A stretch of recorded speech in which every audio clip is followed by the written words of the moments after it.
quiero pedirles un momento que saquen la hoja o las hojas que son verdes y rojas. Están escritas en letras verdes y rojas.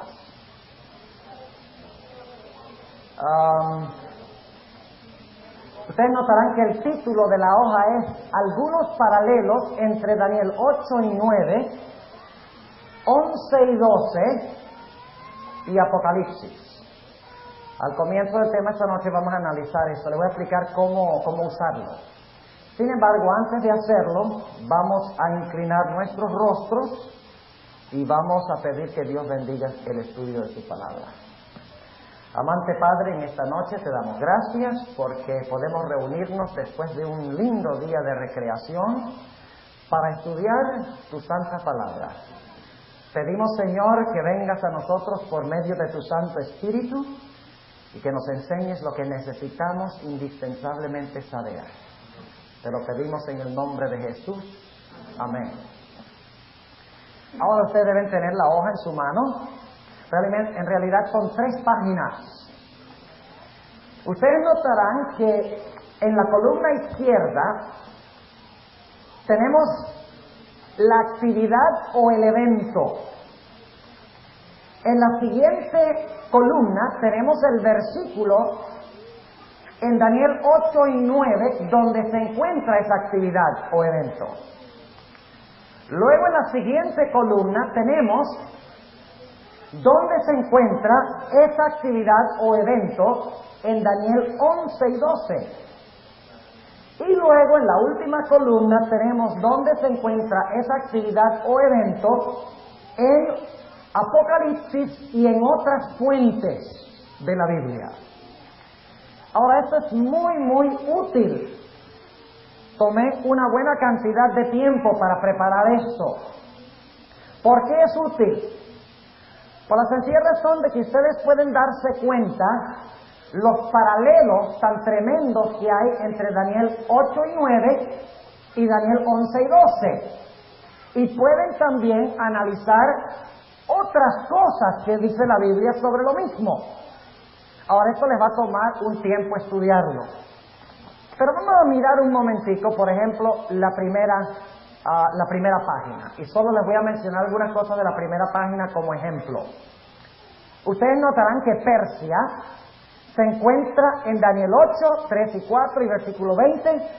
Se encuentra en Daniel 11, 2. Y se encuentra también en Daniel 2, 39, Daniel 7, 5 y Apocalipsis 13 y el versículo 2. Lo cual significa que si ustedes quieren estudiar en cuanto a Persia, tienen que buscar todos estos versículos. Ahora, específicamente, vamos a hablar del aspecto del cuerno pequeño. Vamos a saltar, no vamos a hablar en este momento de Persia, ni Grecia, ni Roma pagana. Vamos a hablar de las actividades del cuerno pequeño o del rey del norte.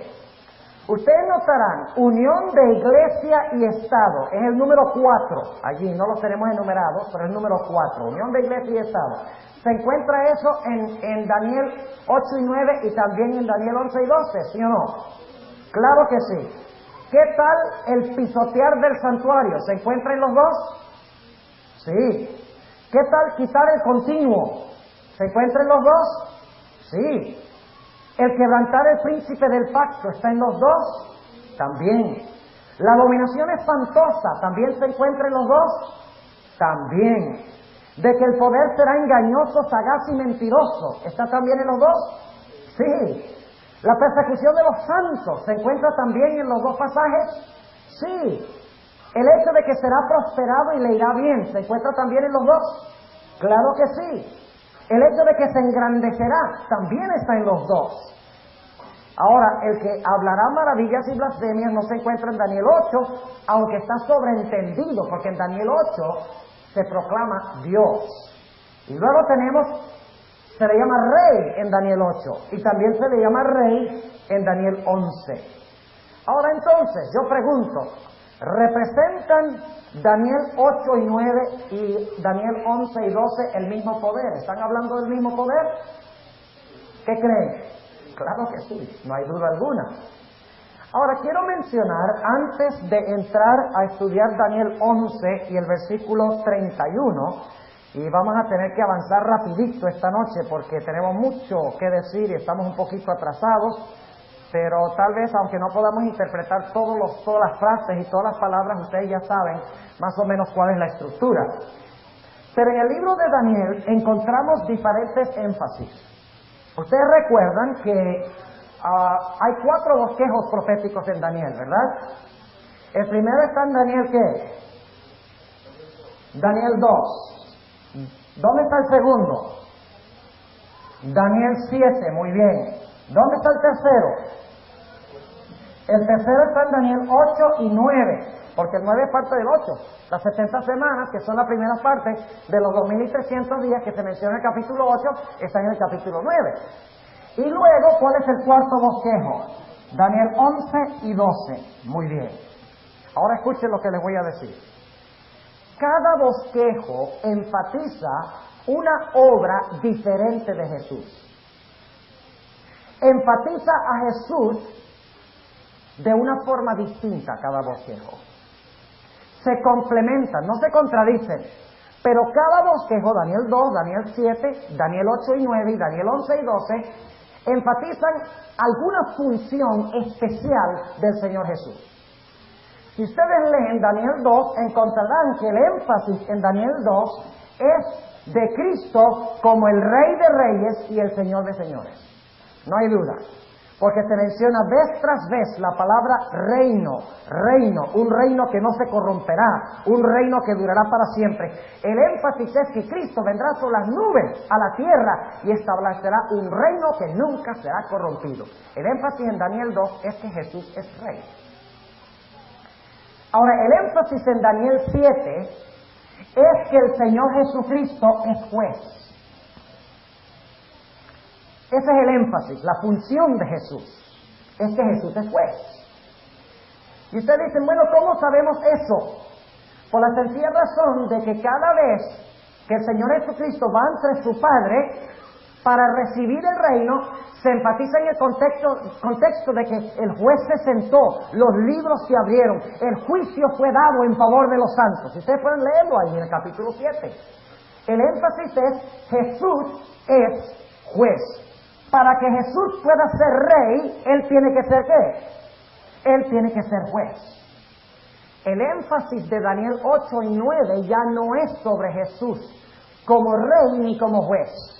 El énfasis en Daniel 8 y 9 es de que Jesús es nuestro sumo sacerdote. Nuestro sumo sacerdote. Porque todas las palabras que se usan, se habla de pisotear el santuario, se habla de quitar el continuo, se habla de pisotear al príncipe del pacto, al príncipe de la hueste. Todo lo que sucede, se habla de la abominación asoladora.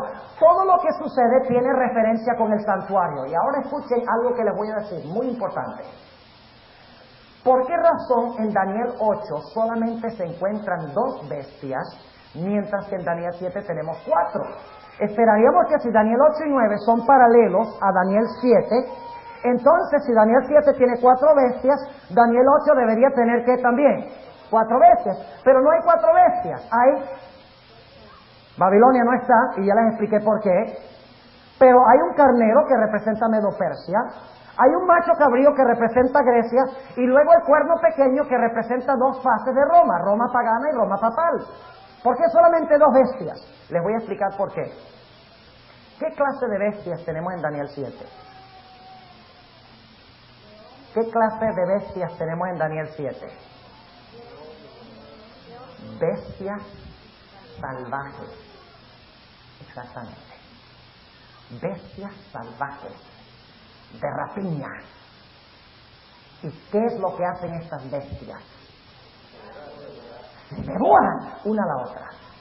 El énfasis de Daniel 7 es que el Señor Jesucristo juzgará a las naciones. Pero el énfasis de Daniel 8 es el santuario. Ahora, ¿cuáles eran los 2 animales que se sacrificaban en el santuario? Uno en el servicio diario y el otro en el servicio anual. En el servicio diario se sacrificaba el cordero macho que se conoce como carnero. Y en el servicio anual se celebraba un qué. No se celebraba, pero se mataba a un qué. A un macho cabrío.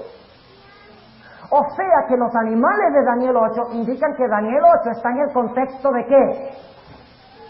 De santuario.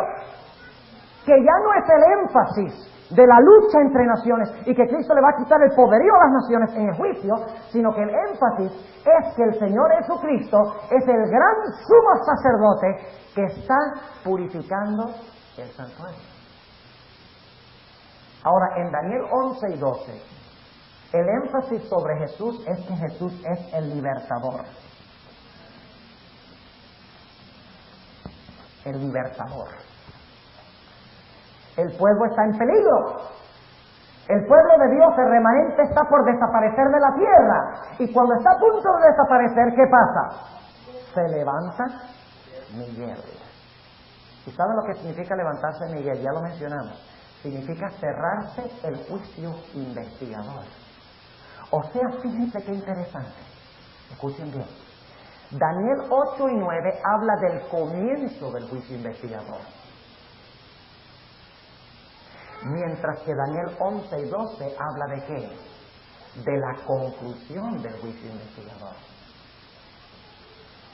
Esto habla del momento cuando en 1844 empieza el juicio. Empieza la purificación del santuario. Pero Daniel 11 y 12 enfatiza el momento cuando se termina de purificar el santuario. ¿Entiende lo que estamos diciendo? Cuando se levanta Miguel. Y dice allí que habrá un tiempo de angustia después que se levante Miguel. Mas en aquel tiempo tu pueblo será libertado. Todo el que se hallare escrito en el libro. ¿Cuál es el énfasis de Miguel entonces? ¿Qué es Miguel en Daniel 12? Libertador. ¿Cuál es el énfasis en Daniel 8 y 9? Sumo sacerdote. ¿Cuál es el énfasis en Daniel 7? Juez. ¿Y cuál es el énfasis en Daniel 2? Rey. 4 funciones de Jesús. Qué interesante. Bueno, no vamos a decir más de eso. Vamos a Daniel 11 y el versículo 40. Daniel 11 y el versículo 40. Y vamos a ir ahora versículo por versículo. Y yo espero esta noche llegar por lo menos hasta el versículo 35. Por lo menos hasta el versículo 35. Así que tenemos mucha tela que cortar. Daniel 11:31. Hablando del rey del norte, y este periodo, déjenme decirles, este periodo es el periodo de la supremacía papal. En el versículo 31 empieza a hablar de eventos que suceden después del año 538. Después que cae Roma pagana, ¿se levanta quién? Según los bosquejos que estudiamos. Roma papal.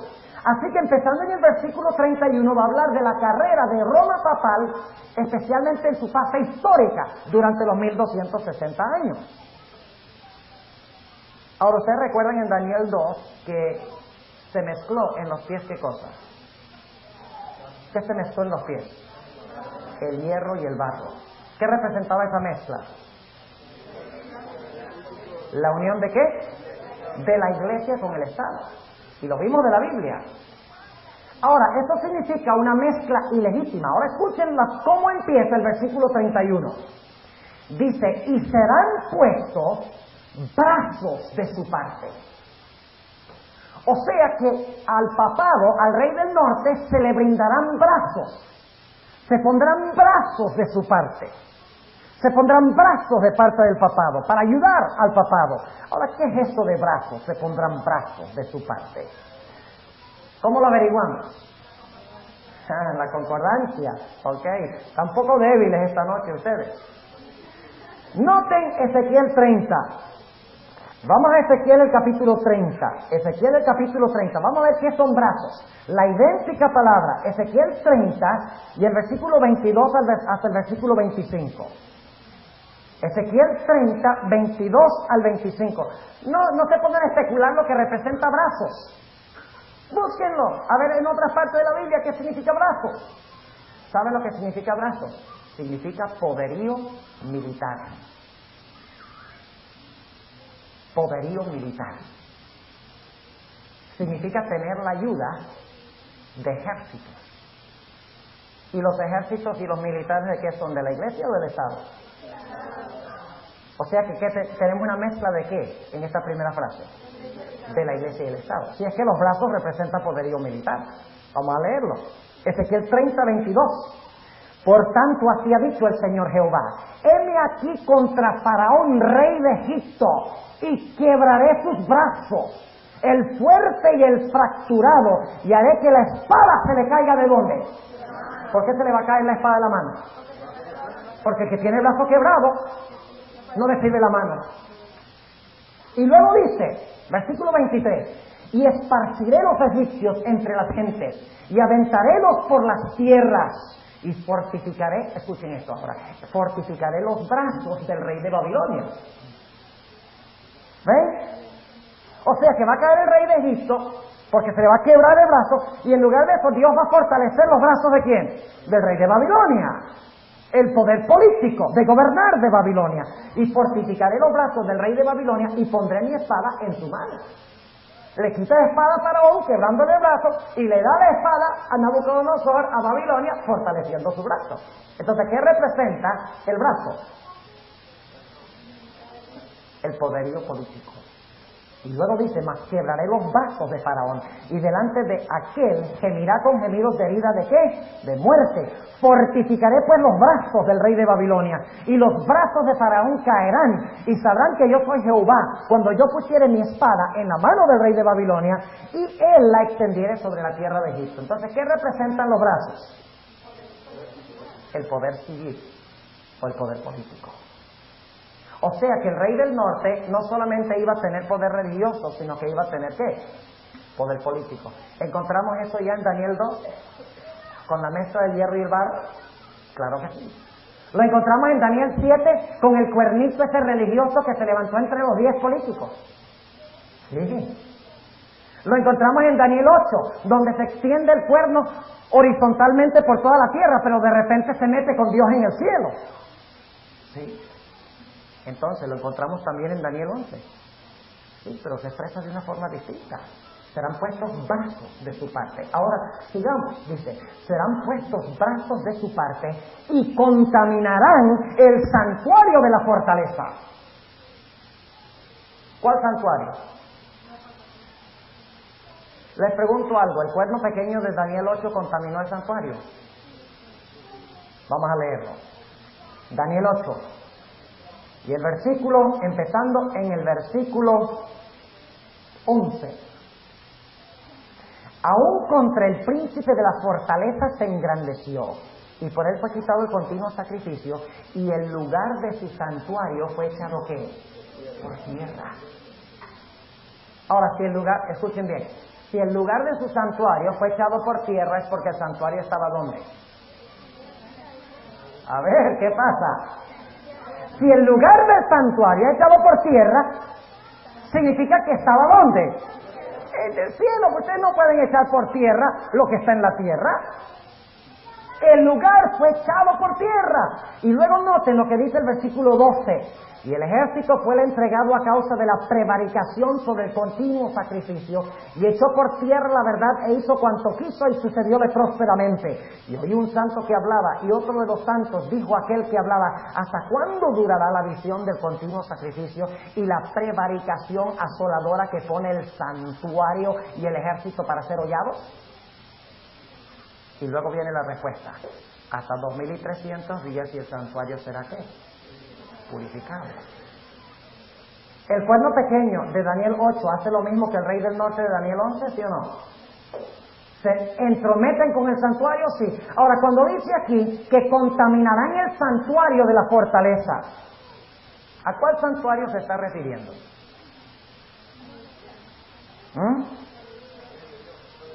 Recuerde que esto está hablando de la Edad Media, ¿correcto?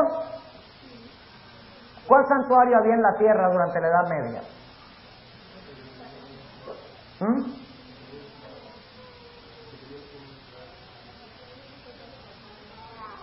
Déjeme repasar algo en cuanto al santuario. ¿Ustedes recuerdan el santuario en el desierto, el tabernáculo en el desierto? ¿Lo recuerdan? Ese tabernáculo fue clausurado en los días de Salomón. Y luego Salomón, ¿qué construyó? El templo. Y luego vino Nabucodonosor, ¿y qué hizo con el templo? Lo destruyó. Después de 70 años en Babilonia, el pueblo regresó a su tierra. ¿Y qué hizo? Reconstruyó el templo. Y Herodes dedicó 46 años, según dice el Nuevo Testamento, para embellecer ese templo, y ahí fue que caminó Jesús. Pero cuando los judíos rechazaron a Cristo, vinieron los ejércitos romanos en el año 70, ¿y qué hicieron? Destruyeron, no quedó ni piedra sobre piedra. O sea que ¿cuándo fue destruido el santuario en la tierra? El último santuario que existió en la tierra, en el año 70. Pero aquí está hablando de un poder que existe empezando en el 538. ¿Dónde tiene que estar el santuario? En el cielo. Porque en la tierra no había uno.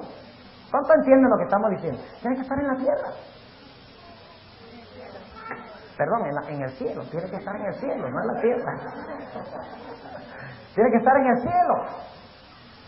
¿En qué sentido contaminaron el santuario de la fortaleza? ¿En qué sentido el cuerno pequeño contaminó el santuario? Bueno, no sé cuánto tiempo debemos dedicar a esto, pero vamos a leer un par de textos. En el Antiguo Testamento había dos formas de contaminar el santuario. Una forma era contaminar el santuario legalmente. La otra forma era contaminar el santuario ilegalmente. La contaminación del santuario legalmente era cuando una persona venía con un cordero, le colocaba las manos encima y confesaba su pecado, el pecador mataba al cordero, el sacerdote tomaba la sangre que llevaba ahora el pecado, la culpa del pecado, y llevaba esa sangre y la rociaba en el lugar santo, depositándola en el santuario. De esa forma el santuario era contaminado. Y el pecador se podía ir a su casa diciendo aleluya, estoy libre, porque ya el pecado no estaba sobre él, sino estaba ¿dónde? En el santuario. Y eso es lo que pasa con nosotros. Cuando confesamos nuestros pecados, Jesús lo que hace es meterlos arriba en el santuario. Pero algún día, ¿ustedes creen que ese santuario se va a quedar sucio para siempre? ¿Dios va a tener un santuario sucio para siempre? ¡Oh, no! Eso es lo que hace en el día de expiación. Eso es lo que hace cuando terminan los 2300 días. Empieza a sacar los pecados que fueron metidos. Y finalmente, cuando haya examinado todos los casos, el Señor Jesucristo toma esos pecados que fueron cometidos legalmente y que fueron metidos en el santuario legalmente por medio de la sangre. Él toma todos esos pecados y los coloca sobre el originador, el instigador y el responsable, sobre Azazel. Pero solamente los que han sido metidos ¿cómo? Legalmente. ¿Y los que entraron ilegalmente? Déjenme preguntarles, ¿ustedes creen que los pecados que cometen los impíos también son registrados en el santuario? Claro que sí. No solo los pecados de los penitentes son registrados, sino los pecados de los impenitentes también. Pero ¿cómo entraron los pecados de los impenitentes al santuario? La única forma legal de entrar los pecados es a través de ¿qué? A través de la sangre. Porque sin derramamiento de sangre no hay remisión de pecados.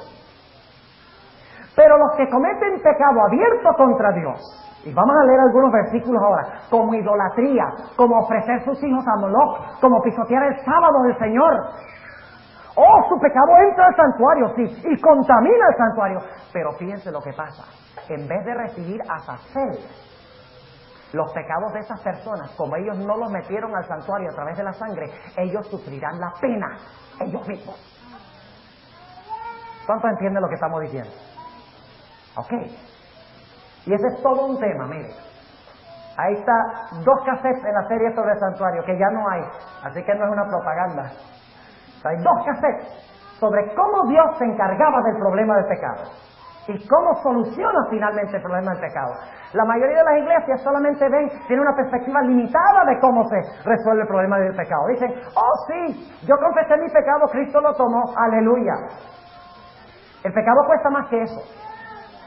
Porque cuando Dios me quita mi pecado, yo sí puedo decir aleluya. Cuando yo lo confieso y me limpia, yo puedo irme contento a la casa saltando, aleluya. Pero el problema ahora lo tiene Dios, porque tiene un santuario contaminado. Por eso Dios tiene que ¿qué? Purificarlo. Tiene que sacar esos pecados de ahí. Y esto es una doctrina bíblica. No se ven ustedes como decir, eso lo inventó la viejita esa. la de los libros rojos. Ni se coman el cuento. Porque es una doctrina bíblica la purificación del santuario. Si no, tendríamos que cortar Daniel 8:14 de nuestra Biblia. Hasta 2310 santuarios será purificado. Ahora yo quiero preguntarles, ¿qué clase de contaminación creen ustedes que está hablando aquí Daniel 11? Cuando dice contaminarán el santuario. ¿Legal? ¿Está hablando de quién? Del papado. O sea que la contaminación del santuario es contaminación ¿qué? Ilegal. Ahora vamos a notar qué era lo que contaminaba el santuario. Ilegalmente. Ahora no vamos a hablar de legal porque no está hablando de contaminación legal. Noten lo que dice en el libro de Ezequiel. ¿Saben ustedes que Ezequiel era contemporáneo de Daniel? ¿Sabían eso? Lo más probable es que Daniel y Ezequiel se conocían. Daniel fue llevado cautivo a Babilonia en el año 605, en el primer cautiverio de Jerusalén. Ezequiel fue llevado en el año 597, en el segundo cautiverio de Jerusalén. Y luego Jerusalén fue destruida finalmente en el año 586. Pero Daniel y Ezequiel estuvieron en Babilonia al mismo tiempo.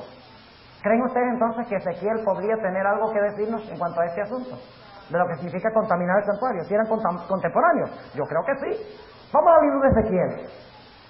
Y el capítulo 23. Y ustedes entienden mi frustración en tratar de cubrir todo esto. Ahora, es imposible, es inagotable lo que tenemos que estudiar de Daniel 11. Por eso tienen que darme más tiempo.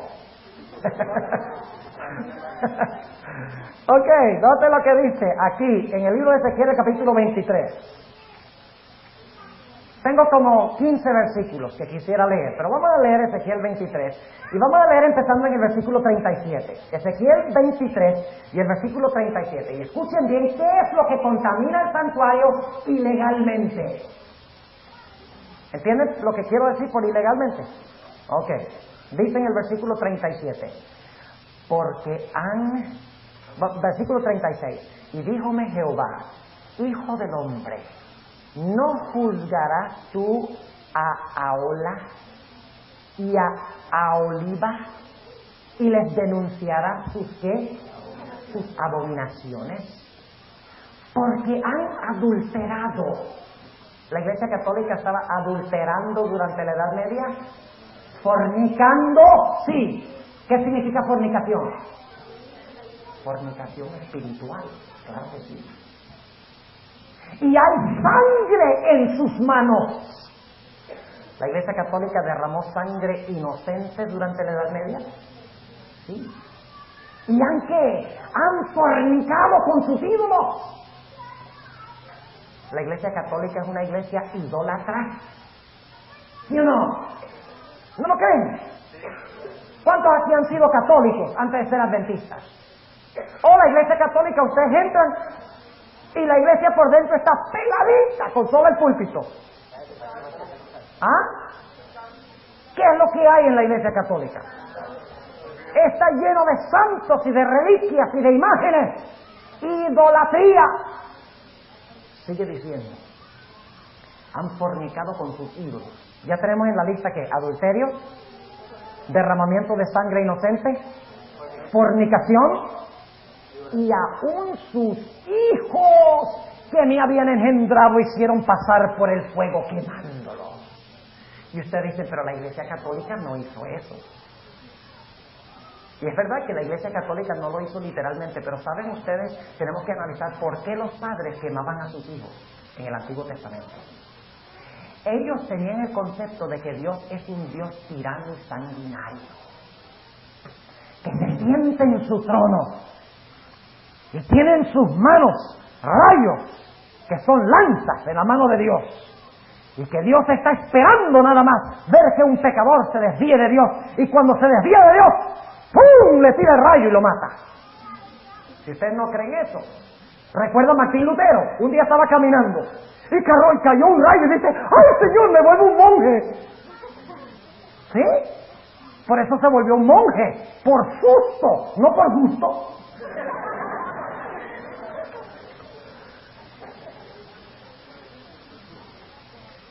Ese era el concepto que tenían que tener. Entonces las naciones paganas decían, Israel inclusive se contaminó, decía, para que podamos para que Dios no esté tan enojado y furioso con nosotros, para que se pueda apaciguar su ira. Vamos a quemar a nuestros hijos, vamos a ofrecérselos en sacrificio, para que su ira se pueda mitigar y calmar. Hay una doctrina que se originó en la Iglesia Católica que se conoce como la doctrina del infierno. ¿Qué concepto tienen de Dios? Un Dios sanguinario, tirano, que se siente en su trono listo para derramar su ira. Y que por lo tanto hay que hacer penitencias. Porque si no, Dios se va a quemar por los siglos de los siglos. Hay que hacer penitencias, hay que hacer peregrinajes, hay que pagar dinero. Ahora entiende lo que significa ofrecer los hijos. El problema es el concepto falso de Dios. ¿Qué concepto tienen ustedes de Dios?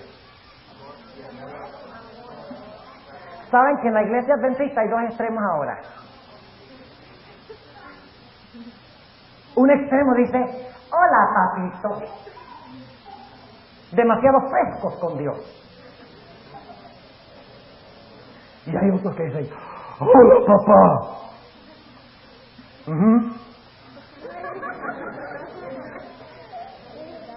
Tenemos que tener un equilibrio. Dios es el alto y sublime. Por eso es que le dijimos que no mastiquen chicle aquí y que vengan bien vestidos acá, porque Dios es el alto y el sublime, cuyo nombre es santo.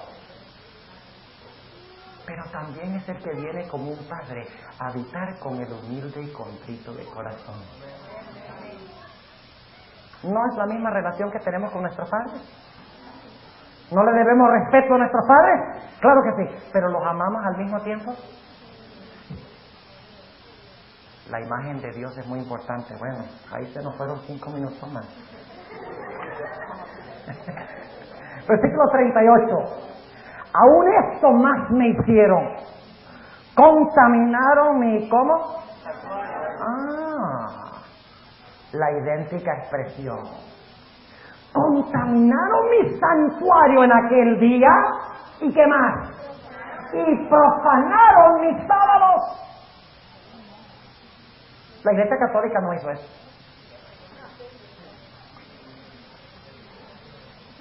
Pensará cambiar los tiempos y la ley. ¿Es esa parte de la contaminación del santuario, sí o no? Lo acabamos de leer. Sigamos leyendo. Versículo 39. ¿Qué principio estamos usando aquí? ¿La Biblia se explica? ¡Hola! Ok, muy bien. Versículo 39. Pues habiendo sacrificado sus hijos a sus ídolos, entrábanse, escuchen esto, entrábanse en mi santuario el mismo día para contaminarlo. ¿Qué clase de contaminación? ¿Legal o ilegal? Ilegal. Los pecados no entraron a través de la sangre, pero Dios los registra igual. Y he aquí, así hicieron en medio de mi casa. Y cuanto más que enviaron por hombre. Ahora escuchen. No pierdan esto. Que el pecado de los pecados es mezclarse con las naciones circundantes, en vez de tener a Dios como su único marido. Dice, y cuanto más que enviaron por hombres que vienen de lejos, a los cuales había sido enviado mensajero. Y aquí vinieron. ¿Quiénes eran estos hombres? Los gobernantes de otras naciones. Y por amor de ellos, de estos dirigentes de otras naciones, dice, te lavaste y alcoholaste tus ojos. Alcoholaste significa pintar. ¿Sí? ¿Quiénes son los que se pintan? ¿Los hijos de Dios? ¿Las hijas de Dios son las que se pintan? Lean su Biblia. ¿Saben la primera vez que habla de que alguien se pintó en la Biblia? Jezabel. ¿Y saben por qué ella se pintó? Ay, no sé si... Bueno, vamos a decirlo de todas maneras. ¿Saben por qué se pintó? Ustedes recuerdan que Acab había muerto en la viña de Nabot. Y ahora Jehú iba a visitar a Jezreel, donde se encontraba Jezabel. Y Jezabel había quedado viuda. Y ella dice, no, yo no me quedo viuda. Yo usé a Acab, el rey, y ahora voy a impresionar a Jehú y seguir usando el gobierno para lograr mis propósitos y destruir a los hijos de Dios y perpetuar mi religión. Yo no veré llanto ni tampoco viudez, dice Jezabel. Y por lo tanto, cuando ella oyó de que venía Jehú, ella dice, me voy a poner bien bonita para impresionar al rey. Y entonces dice la Biblia que se pintó los ojos con antimonio, que hoy en día se llama ¿cómo? Eyeshadow. Se llama eyeshadow hoy. Yo no sabía eso, aprendí algo nuevo esta noche. Eyeshadow. Y dice que se engalanó y se arregló bien bonita y se asomó a la ventana. Y aquí viene Jehú. Y entonces Jezabel dice, ¿le ha ido bien a Jehú, quien mató a mi señor? Fíjense, ¿le ha ido bien al que mató a mi marido? Oiga, qué grotesco. Y entonces Jehú dice, a ver, allá en la ventana, ¿quién está conmigo? Y Jezabel enseguida piensa y dice, yo estoy con él. Y dice Jehú, échenle abajo, échenle abajo. Y la echaron. Y la echaron abajo. Y dice la Biblia que los caballos le pasaron encima y la sangre salpicó los caballos. ¿Dónde encontramos eso en otra parte de la Biblia? Cuando cae Babilonia. Cuando Babilonia se quiere unir con los reyes de la tierra. Vaya coincidencia interesante. No es coincidencia, es providencia. Porque en la Biblia no hay coincidencias. Bueno, sigamos aquí. Versículo 40. Y cuanto más que enviaron por hombres que vienen de lejos, a los cuales había sido enviado mensajero, he aquí vinieron, y por amor de ellos te lavaste, y alcoholaste tus ojos, y te ataviaste ¿con qué? ¿Quiénes son las que usan joyas? Perdón, que no los oigo. ¿Quiénes son las que usan joyas? ¿Qué pasa? Se espiaron mucho esta tarde ustedes. ¿Están cansados? ¿Y cómo se llama la ramera? Babilonia. Entonces, ¿hay algunos babilonios en la iglesia? ¿Cómo les parece? ¿Sí hay o no hay? ¿Que se dicen como Babilonia? ¿Hay o no hay? ¿Sí? Qué interesante, ¿no? La iglesia no es Babilonia, pero en la iglesia hay Babilonia. Una multitud mixta. Ahora escuchen. Versículo 41. Y te sentaste sobre tu suntuoso estrado, y fue adornada mesa delante de él, y sobre ella pusiste mi perfume y mi óleo. ¿Qué más? Perfume y óleo. Y oyóse en ella voz de compañía en holganza. Y con los varones fueron traídos de la gente común los sabeos del desierto, y pusieron manillas sobre tus manos y coronas de gloria sobre tus cabezas. Y dije a la envejecida en adulterios. ¿Cuál es el problema con el pueblo de Dios? ¿Está qué? ¿Adulterando con quiénes? Con los reyes. Sus prostituciones cumplirán ellos ahora, y ella con ellos. Porque han venido a ella como quien viene a mujer ramera. ¿Cómo se le llamaba Babilonia en el Apocalipsis 17? La grande ramera. ¿Hay alguna conexión entre esto y Apocalipsis? Claro, sí. Y noten la descripción, porque han venido a ella como quien viene a mujer ramera. Así vinieron a Ahola y a Oliva, mujeres que depravadas. Por tanto, hombres justos las juzgarán por la ley de las adúlteras y por la ley de las que derraman sangre, porque son adúlteras y sangre hay en sus manos. Y luego el versículo 47 habla de la destrucción de la ramera. Dice, y la compañía de gentes la apedreará con piedras y las acuchillará con sus espadas. ¿Recuerdan anoche? La espada de cada cual será contra su compañero.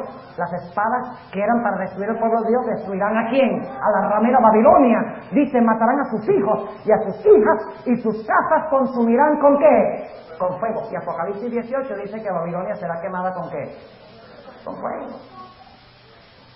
Ahora entonces, ¿qué es contaminar el santuario? Idolatría. ¿Qué más? Derramar sangre inocente. ¿Qué más? Fornicación con los reyes de la tierra. ¿Qué más? Adulterar la doctrina. Muy bien. ¿Qué más? Pisotear el santo sábado. Todo eso es contaminar. ¿Recuerdan? ¿Lo leímos o no? ¿Que es contaminar el santuario, sí o no? Claro que sí. Ahora entienden cómo se aplica eso al cuerno pequeño. ¿Es culpable el cuerno pequeño en todo lo que estudiamos en este momento? Claro que sí. Lo hizo durante la Edad Media y lo hará de nuevo. Ahora, vamos otra vez a Daniel 11. Y ya el tiempo se nos fue. Y nada más vamos con la mitad del versículo 31. ¿Y quitarán qué cosa? El continuo sacrificio. La palabra sacrificio no está. ¿Recuerdan lo que les dije esta mañana? Saquen la hoja anaranjada. Y no voy a poder leer todos los versículos porque es imposible. El tiempo no alcanza, por eso lo puse en la hoja, para que ustedes lo puedan estudiar. Fíjense lo que dice la sierva de Dios, en la cita que se encuentra bajo el número 1, en esta página anaranjada. Dice ella, entonces vi, en relación con el continuo, que la palabra sacrificio había sido provista por la sabiduría humana y no pertenece al texto, y que el Señor dio el sentido correcto a los que proclamaron que había llegado la hora del juicio. ¿Qué dice la sierva de Dios? Que la palabra sacrificio no es parte de ¿qué? No es parte del texto. Ahora, ¿qué es el continuo? Primero, el continuo es el sacrificio diario que se ofrecía en el atrio por el pecador, mañana y tarde. ¿La Iglesia Católica ha instituido un falso sacrificio? ¿Cómo se llama ese sacrificio? La misa. ¿Saben ustedes que la Iglesia Católica enseña que en cada misa en todo el mundo, cuando el sacerdote pronuncia las palabras «Hoc est corpus meum», este es mi cuerpo, que en ese pan o en esa hostia se encuentra Cristo completo? O sea que si se celebran 10,000 misas, están sacrificando a 10,000 Cristos. Porque en la hostia se encuentra Cristo completo y total. Y no solo eso, no solo la hostia que tiene el sacerdote, sino que cada hostia que le dan a los feligreses también tiene al Cristo completo. O sea que pueden multiplicar miles y poner millones de personas que comulgan. Un falso sacrificio. En vez de mirar al sacrificio en la cruz, ¿qué mira el católico?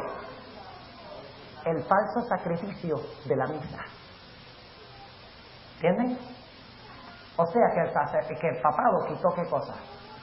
El continuo sacrificio. O sea, el hecho de que Cristo fue sacrificado de una vez por todas y nada más tenemos que mirar a Cristo para recibir provisión por nuestros pecados. Pero, noten, también dice la Biblia que la palabra tamid, continuo, se refiere también a los panes de la proposición que se encontraban en el lugar santo. ¿Qué representa el pan en la Biblia? Cristo y ¿qué cosa? La palabra de Dios. Fíjense lo interesante. Cristo está personalmente en el cielo, pero en la tierra está escrito en un libro. Nosotros estamos personalmente en la tierra y en el cielo estamos escritos en un libro. O sea que yo estoy espiritualmente donde no estoy personalmente. Ahora fíjense, el pan representa la palabra de Dios. ¿Qué puso la Iglesia Católica en lugar de la palabra de Dios? ¿En qué se basa? ¿Dónde está la doctrina del purgatorio en la Biblia? Deme un versículo nomás. ¿Dónde se encuentra la doctrina de que María ascendió al cielo corporalmente? ¿Dónde está en la Biblia que María es mediadora de los pecadores, o la auxiliadora. Ave María, Madre de Dios, ruega por nosotros pecadores, ahora en la hora de nuestra muerte. Amén. ¿Dónde dice que María debe rogar por los pecadores? La Biblia dice que Cristo ruega por los pecadores. ¿Dónde dice la Biblia que los pastores deben ser célibes? Gracias a Dios, en ninguna parte, ¿no? ¿Ah? ¿Dónde enseña la Biblia estas cosas? A ver, en ninguna parte. Entonces la Iglesia Católica se basa sobre ¿qué? Quitó el pan continuo. La Biblia. También la palabra continuo se usa para el candelabro. ¿Qué es el candelabro? ¿Qué daba el candelabro? Luz. ¿Y cómo se llama la Edad Media? Las edades oscuras. Porque la iglesia no está dando ¿qué? Luz. ¿Saben por qué? Cuando Cristo, escúchenme, cuando Cristo se fue al cielo, Él les dijo, yo les mando otro consolador. ¿Y quién es ese consolador? Cristo. Pero entonces el Papa dice, no, ese no es Cristo, Cristo soy yo. El Papa dice eso. ¿El acaso no dice que es Vicarius Filii Dei? Que es Cristo en la tierra. Eso lo enseña la Iglesia Católica. Les voy a leer citas mañana. Citas tremendas de fuentes católicas que dicen eso. Él dice, el Papa dice que Él es Cristo en la tierra. Entonces el pobre Espíritu Santo se quedó sin trabajo. O sea que el Papa usurpa el lugar del Espíritu Santo en la tierra. Y por eso durante la Edad Media había poco Espíritu Santo. Porque en vez de la iglesia depender del Espíritu Santo, que es representado por el candelabro, dependía de un hombre en el planeta Tierra. ¿Me estoy haciendo claro? También se le llama al altar de oro o al altar de incienso el altar continuo. Ven que la palabra continuo es mucho más abarcante que solo el sacrificio. ¿Quién intercedía en el altar en el Antiguo Testamento? El sacerdote. ¿Quién es nuestro único intercesor? Tenemos un intercesor entre Dios y los hombres, Jesucristo, hombre. 1 Timoteo 2:5. ¿Cuántos intercesores? Uno. ¿Recuerda la escalera de Jacob? ¿Cuántas partes tiene una escalera? ¿Cuántas partes tiene una escalera? ¿Cuántas partes claves tiene una escalera? ¿2 o 3? 2. La parte de arriba y la parte de abajo, porque si algunos dicen no, 3. La parte de arriba, la de abajo y la del medio. Es que si ustedes no tienen la de arriba y la de abajo, no van a tener la del medio. ¿Verdad? O sea que una escalera tiene que estar plantada en la tierra y tiene que alcanzar hasta el lugar donde usted quiere llegar. Y la escalera representa ¿a quién? A Jesús. ¿Por qué Jesús puede representarnos ante el Padre? Porque Él es hombre con los hombres y es Dios con Dios. Por eso los sacerdotes humanos no alcanzan. Porque es que los pobres no tienen sino la parte de abajo. Ellos no son dioses. Son solo hombres. Por lo tanto, no nos pueden llevar a Dios porque no son Dios. Ni tampoco nos pueden traer a Dios a nosotros porque ellos no son Dios. Son meros hombres. ¿Entienden lo que estamos diciendo? Sin embargo, la Iglesia Católica dice que usted tiene que confesarle sus pecados ¿a quién? Al sacerdote. Y tiene que pedir la ayuda ¿de quién? De María y de los santos. Ahora fíjense lo interesante. En el velo, entre el lugar santo y el lugar santísimo, había ángeles en el velo, bordados, subiendo y bajando por el velo. ¿Qué significa eso? Significa que cuando la gente cuando el sacerdote mezclaba el incienso y lo ponía sobre el altar, el humo subía por el velo, así, y pasaba al lugar santísimo, a la presencia de Dios. Significaba de que los ángeles llevan nuestras peticiones a Dios. Y traen la respuesta de Dios de regreso a nosotros. Por eso dice que por la escalera subían y bajaban ángeles. ¿Entienden? Pero yo les digo una cosa. Y es eso. Si en realidad es María y los santos y los sacerdotes los que hacen ese trabajo, los pobres ángeles se quedaron sin trabajo. ¿Sí o no? Así que la Iglesia Católica dejó al Espíritu Santo sin trabajo y dejó también a los ángeles sin trabajo. Porque puso un falso sacrificio, un falso sacerdocio, ¿dónde? En la tierra. Echó por tierra, ¿qué cosa? El santuario y el continuo. ¿Cuántos entienden lo que estamos diciendo? ¿Vamos bien? ¿Terminamos aquí? ¿O vamos 5 minutos más? Yo creo que quiere ir a jugar. Vamos 5 minutos más. Ahora, podemos terminar la lista, pero el principio es el mismo. El sacerdote también se llamaba el sacerdote continuo. ¿Quién es el que continuamente intercede por nosotros? Lean Hebreos 7:26, dice que Él continuamente intercede por nosotros. Jesús. La ofrenda de harina se conocía como la ofrenda tamid, el pectoral del sacerdote, donde estaban las 12 piedras, que significa que Israel está muy cerca del corazón de Dios. ¿E Israel? ¿Qué es Israel hoy? La iglesia. ¿A dónde nos tiene Cristo entonces? ¿A dónde los tiene ustedes, jóvenes? Muy cerca de su corazón. Exactamente. Pectoral continuo. Ahora, ¿entienden lo que es el continuo? Quiero concluir, aunque sea con el versículo 31. Porque la última frase es tremenda. Y pondrán la abominación espantosa.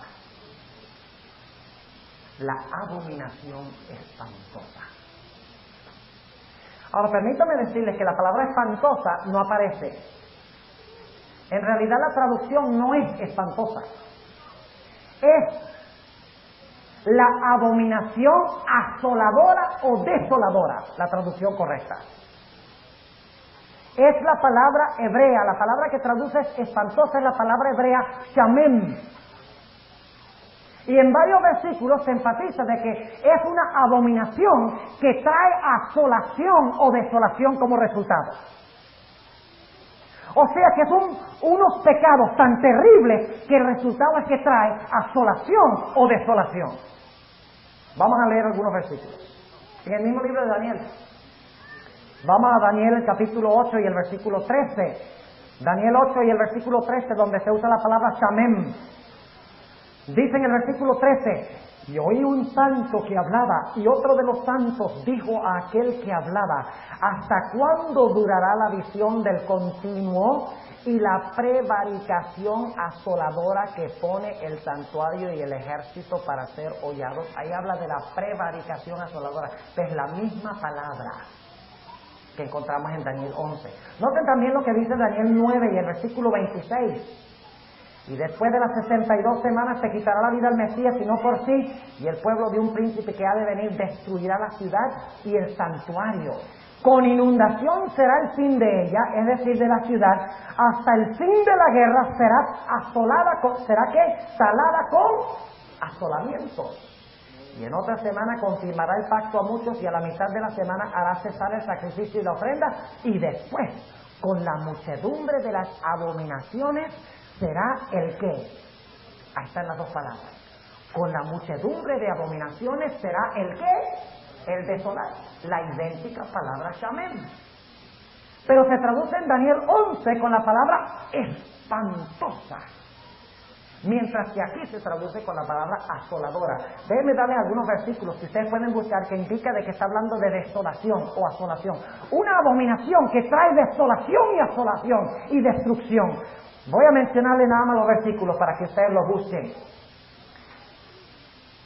Jeremías 33:10. Y Daniel 9. Sí, vamos a leer un momentico de Daniel 9, para que ustedes vean la misma palabra. Daniel 9 y el versículo 17. Daniel 9 y el versículo 17 dice: ahora pues, y aquí está orando Daniel, ahora pues Dios nuestro, oye la oración de tu siervo y sus ruegos, y haz que tu rostro resplandezca sobre tu santuario que asolado. Ahí no se podría traducir sobre tu santuario espantoso. Es la misma palabra, shamem. ¿Qué significa? Asolado. Porque el santuario había sido ¿qué? Destruido. Y noten lo que dice también el versículo, ya leímos el versículo 27. Noten el versículo 18. Inclina, oh Dios mío, tu oído y oye, abre tus ojos y mira nuestros ¿qué? Nuestros asolamientos y la ciudad sobre la cual es llamado tu nombre, porque no derramamos nuestros ruegos ante tu acatamiento, confiados en nuestra justicia, sino en tus muchas miseraciones.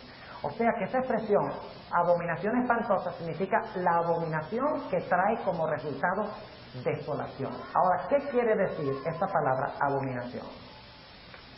Nada más le voy a mencionar cómo define la Biblia la palabra abominación. ¿Ok? Número 1. Adorar ídolos es abominación a Jehová. Deuteronomio 7, 25 y 26. ¿Qué es abominación a Jehová? Adorar ídolos. ¿La Iglesia Católica es culpable de eso? Bien, culpable en el punto número 1. Número 2. Abominación significa tratar de consultar a los muertos. Deuteronomio 18, 9 al 12. ¿La Iglesia Católica procura hablar con los muertos? ¿Sí o no? ¿Acaso no le ora a los santos? ¿Quiénes son los santos? ¿Acaso no son los que murieron? Claro que sí. La Iglesia Católica cree en el espiritismo. Cuando el Papa Juan Pablo II visitó a Brasil, saben que en Brasil practican mucho el vudú, ¿verdad? Buduismo. El Papa dijo, bueno, yo no voy a condenar el vudú, sencillamente tenga mucho cuidado de no irse a los extremos. Así les digo. La Iglesia Católica está llena de espiritismo, velas para los muertos, limosnas para los muertos, misas para los muertos. No consultará el pueblo a su Dios, dice en este pasaje. Espiritismo. Un concepto erróneo del estado de los muertos es abominación a Jehová. ¿Es culpable la Iglesia Católica en el segundo punto? Claro que sí. Tercero, rehusar escuchar la ley de Dios. Proverbios 28, 9. El que aparta su oído de escuchar la ley, aún su oración es abominación. Enseña la Iglesia Católica que debemos guardar la ley toda, completa. ¿Cuál mandamiento pasa por alto? El segundo. El cuarto. ¿Y qué hace con el segundo? Lo saca. Y el décimo lo divide en 2. Y el que quebranta uno, ¿lo quebranta cuánto? ¿Importa que la persona quiebre 10? ¿O es suficiente quebrar uno? Uno solo. Léenlo en Santiago 2 y el versículo 9 y 10. Con uno basta. Con uno se van a condenar. ¿La Iglesia Católica es culpable en este punto? Ajá. Número 4. Practicar el sexo fuera del matrimonio. Fornicación. Adulterio. ¿Qué es fornicación y adulterio espiritual? A ver, ¿qué es fornicación espiritual? ¿Con quién debe estar casada la iglesia? ¿Y solo con quién? ¿Pero qué hace la Iglesia Católica? Se casa con todos los reyes de la tierra. Y le dice a los reyes, mira, tú tienes que convertir a la gente porque Cristo no puede. Eso es básicamente lo que está diciendo. Como nosotros no podemos cumplir nuestra misión, ayúdanos. Le dicen a los reyes de la tierra. ¿Es culpable la Iglesia Católica en el cuarto punto? Eso es de Ezequiel 33, 26. Lucas 16, 15 dice que abominación es enseñar que podemos salvarnos por nuestras buenas obras. La Iglesia Católica no enseña eso. Vigilias, peregrinajes, misas. ¿Recuerda en Colombia? Allá sube en el Cerro Monserrate de rodillas. ¿Hay alguien aquí que es de Bogotá? Hermana, allá de Bogotá. ¿Ha subido alguna vez en rodillas? De rodillas, hermana. En penitencia. Calibuga también, claro que sí. Fíjense. ¿Por qué lo hacen? Porque ellos creen que haciéndolo ganan ¿qué? Méritos con Dios. queman menos en el purgatorio o en el infierno. ¿Es culpable la Iglesia Católica en este aspecto? Sí. Número 6. Lean los versículos. No crean que es que la palabra abominación no aparece en estos versículos, aparecen toditos, la misma palabra abominación. Número 6, Deuteronomio 14:13. Enseñar que podemos comer carne de puerco.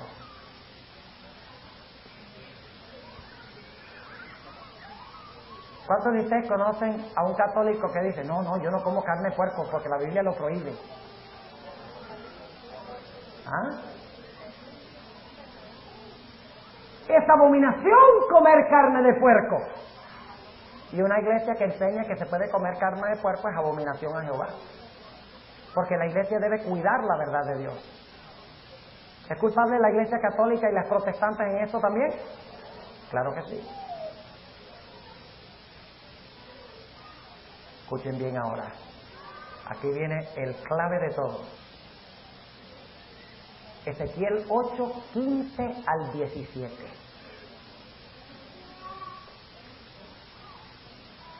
Es abominación adorar el sol. ¿Escucharon lo que dije? ¿Qué es abominación? Adorar el sol. ¿Qué enseña la Iglesia Católica? Que podemos adorar en el Sunday, un día que Dios no ha establecido para la adoración, el día del sol, 10 solis en el latín. Y finalmente, abominación significa ofrecer los hijos a Molec. Jeremías 32:35. Jeremías 32:35. Ofrecer los hijos en fuego a Molec, al dios Molec. Y recuerden cuál es ese concepto de Dios. Hay que apaciguar la ira de Dios a través de estos sacrificios, porque Dios va a quemar a la gente en el infierno para siempre. ¿Qué concepto tiene la Iglesia Católica del infierno?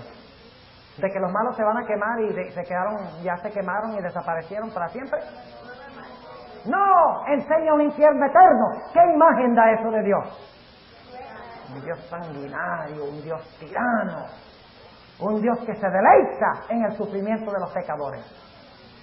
Yo les pregunto entonces, ¿la Iglesia Católica es culpable en todo eso?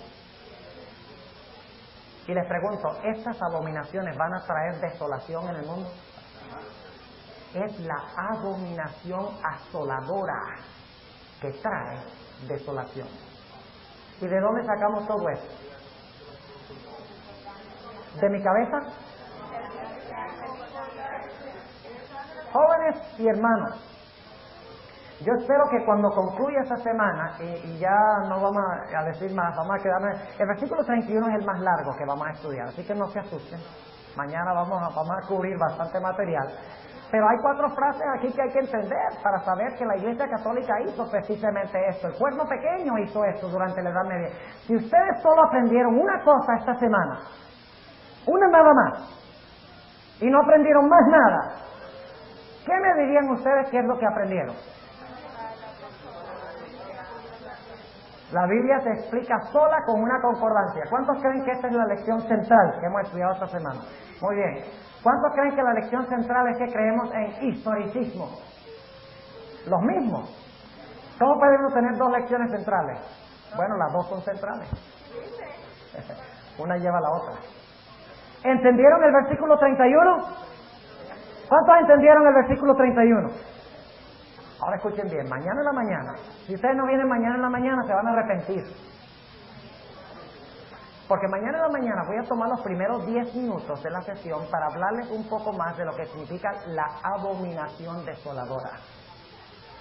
Y les voy a comprobar bíblicamente de que la abominación desoladora está hablando directamente de la ley dominical que se impondrá en los Estados Unidos.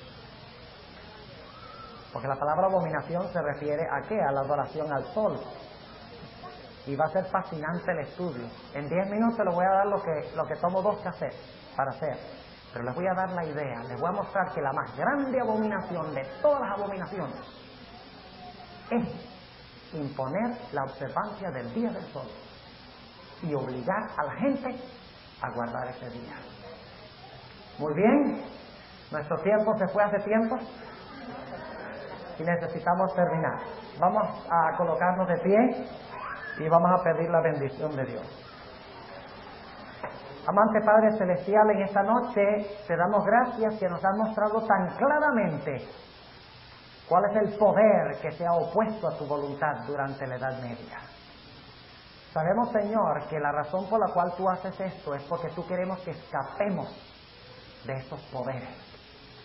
Te damos gracias por tu palabra, que es una lámpara a nuestros pies y una lumbrera a nuestro camino en este mundo lleno de tinieblas.